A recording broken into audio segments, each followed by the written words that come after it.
Halo, Assalamualaikum warahmatullahi wabarakatuh. Selamat pagi anak-anak, bagaimana kabar kalian? Semoga kita semua dalam lindungan Allah Subhanahu wa Ta'ala. Ketemu lagi, masih bersama Bu Gesti di sini. Hari ini atau pagi ini kita akan belajar tema 3, subtema 1, pembelajaran 3.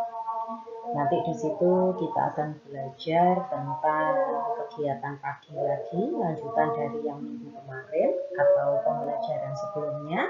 Kita juga akan belajar tentang simbol-simbol Pancasila. Kalau pembelajaran sebelumnya kita sudah belajar tentang bunyi dari sila-sila. Untuk yang pembelajaran 3 ini kita akan belajar tentang simbol-simbolnya.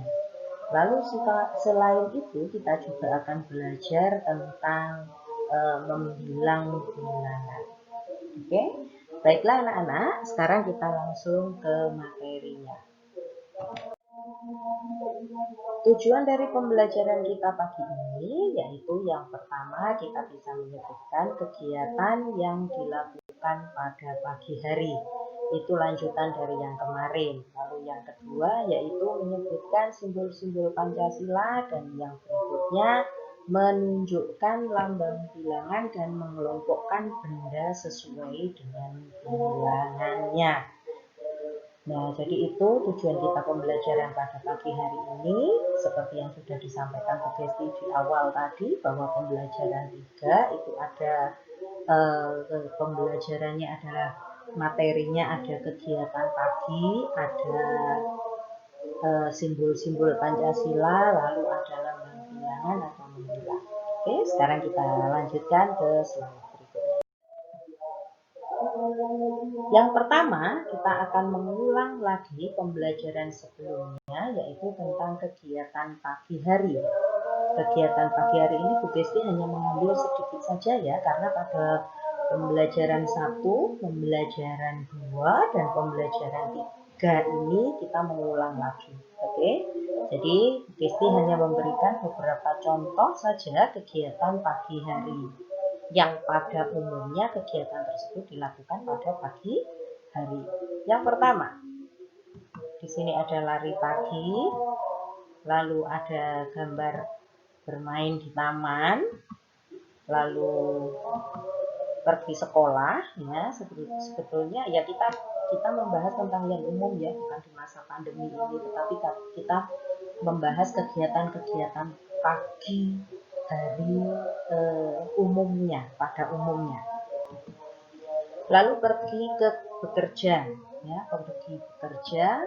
Lalu yang berikutnya pergi ke pasar atau jual beli ke pasar. Nah, itu ya. Jadi inilah kegiatan-kegiatan yang umumnya dilakukan pada pagi hari.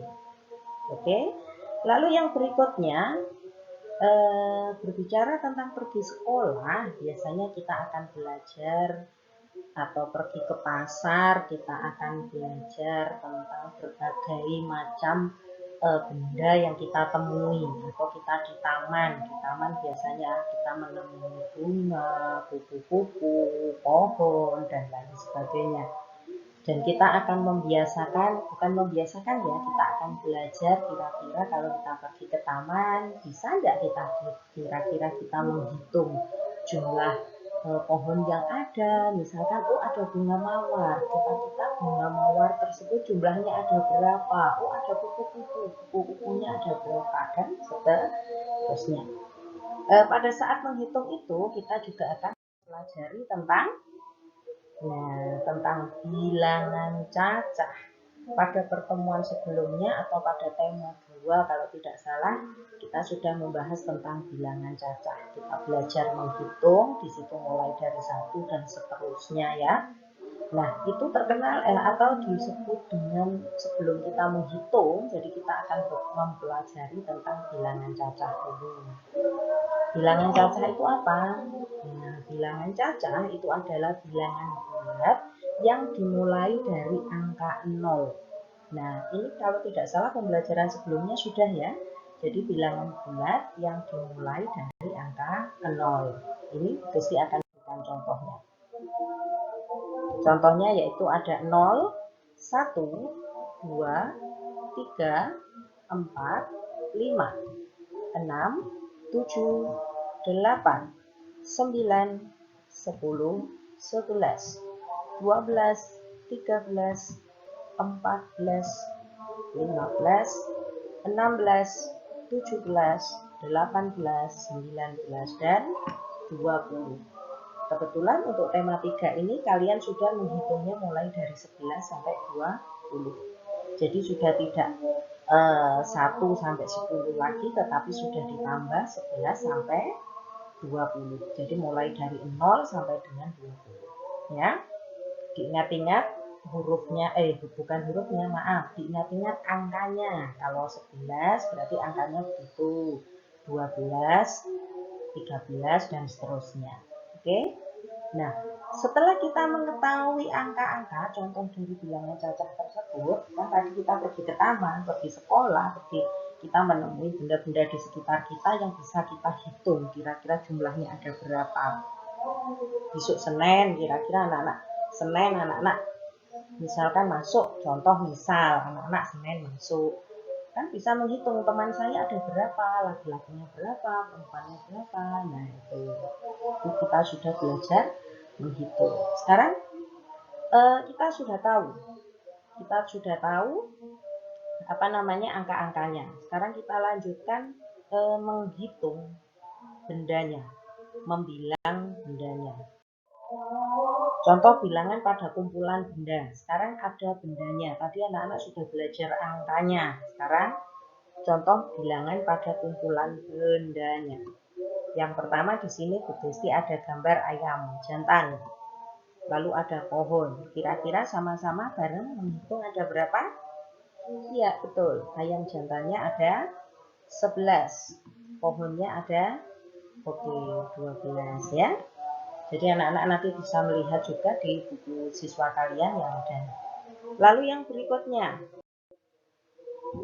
Di sini Bu Desti ada bunga. Lalu ada kupu-kupu. Kira-kira bunganya ada berapa? Cepet-cepetan hitung. Iya, betul. Bunganya ada 13. Kupu-kupunya ada 14. Nah, ya. Berbicara tentang menghitung, kalau anak-anak belajar tentang Pancasila kemarin kan juga ada hitungan. Sila ke 1, 2, 3. Nah, itu kan juga hitungan juga ya anak-anak ya. Iya. Sekarang kalau sudah bisa apa namanya? Ini menghitung yang kumpulan benda, kan di situ Bu Desti juga punya tuh kumpulan benda, ada gambar-gambar, gambar simbol pertama, kedua, ketiga. Nah, sebelum memasuki itu nanti Bu Desti akan kenalkan dulu tentang Pancasila. Di Pancasila itu kan juga ada hitungan sila ke-1, sila kedua, sila ketiga, kan tetap ada hubungannya ya. Oke, sekarang kita lanjut. Nah, sekarang yang seperti tadi yang sudah disinggung Bu Desti, bahwa di situ tadi ada simbol atau gambarnya ayam. Di situ suruh menghitung jumlahnya, dan di sini Bu Desti juga punya simbol-simbol yang ada di Pancasila. Simbolnya apa saja? Nah, ini simbol-simbol yang ada di Pancasila. Keseluruhannya ada 1, 2, 3, 4, 5. Oke, pinter. Keseluruhannya ada 5. Kira-kira. Jadi, gambarnya ada bintang, rantai, pohon beringin, kepala banteng, dan padi dan kapas. Setelah anak-anak tahu simbol-simbol yang ada di sini, kira-kira anak-anak bisa nggak mengurutkan? Simbol apakah untuk sila pertama? Nah, kira-kira sila pertama bunyinya apa? Iya, pinter. Ketuhanan yang Maha Esa. Nah, sekarang kita hubungkan antara simbol ini dengan bunyi silanya ya. Sekarang kita lanjutkan. Nah, biar penasaran, ini kok ada yang gambar gini aja. Oke, sekarang kita kasih gambar. Ada bintang, rantai, pohon beringin, kepala banteng, dan padi dan kapas. Ini main tebak-tebakan. Kira-kira kalau bintang itu untuk sila keberapa? Betul, sila pertama yang berbunyi ketuhanan yang Maha Esa, sila ke-1. Rantai, ya sila kedua, kemanusiaan yang adil dan beradab. Lalu yang berikutnya, pohon beringin, sila ketiga, persatuan Indonesia. Kepala banteng itu untuk sila keempat, kerakyatan yang dipimpin oleh hikmat kebijaksanaan dalam permusyawaratan perwakilan. Dan tentunya padi dan kapas adalah sila ke-5, keadilan sosial bagi seluruh rakyat Indonesia. Jadi itu ya. Sila pertama bunyinya ketuhanan yang Maha Esa, simbolnya bintang. Sila kedua bunyinya kemanusiaan yang adil dan beradab, simbolnya rantai. Sila ketiga persatuan Indonesia, simbolnya pohon beringin. Sila keempat kerakyatan yang dipimpin oleh hikmat kebijaksanaan dalam permusyawaratan perwakilan, simbolnya kepala banteng. Dan sila kelima bunyinya keadilan sosial bagi seluruh rakyat Indonesia, simbolnya betul padi dan kapas. Bagaimana anak-anak? Paham ya? Nanti di rumah dipelajari lagi, dibaca bukunya lagi, buku siswanya. Oke? Baiklah anak-anak, pembelajaran kita pada pagi hari ini Bu Desti cukupkan sampai di sini. Besok ketemu lagi dengan Bu Desti dengan materi yang baru. Jangan lupa tetap semangat belajar dari rumah. Kerjakan tugas tepat waktu, tidak boleh menunda-nunda pekerjaan, dan selamat belajar. Wassalamualaikum warahmatullahi wabarakatuh.